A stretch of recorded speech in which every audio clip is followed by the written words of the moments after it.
Welcome to the March 2024 Magic the Gathering Banned and Restricted announcement. Standard is on the clock. They really should do these announcements as like an NFL type draft setting where each designer has a chance to stand up and ban something if they like. Then they can trade ban slots, and if someone moves up, they can unban something instead. But the reality of the most recent ban window is here. In post Murders at Karlov Manor Pro Tour, unsurprisingly, there have been no changes to Standard or Pioneer. Modern sees one ban in the form of Violent Outburst. In the explanation for the ban, it's discussed how Cascade and Discover decks aren't all overwhelmingly powerful, but the designers believe this specific interaction was too powerful.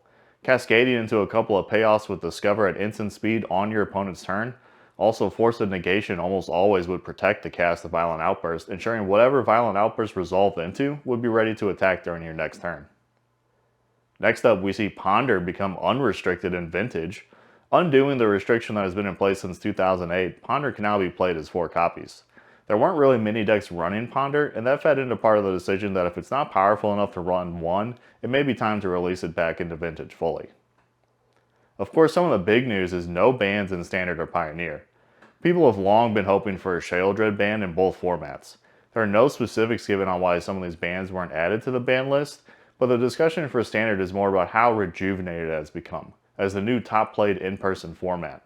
There are also so many cards from the current year of core sets that have improved other Standard strategies that bans weren't needed. Let me know if you're expecting any Standard bans or which cards you've been having trouble playing against. Pioneer also saw no changes this time around after having a very healthy Pro Tour event at MagicCon Chicago. The introduction of the Vein Ripper combo into the metagame shows that there are still evolving strategies within Pioneer. Many of the staple decks saw improvement from new Murders at Karlov Manor cards, and while the dust settles on Pioneer after the Pro Tour, we'll have to look to Outlaws at Thunder Junction for our next set of insight into the banned and restricted list. Thanks for watching. I hope you enjoyed this video. Take care.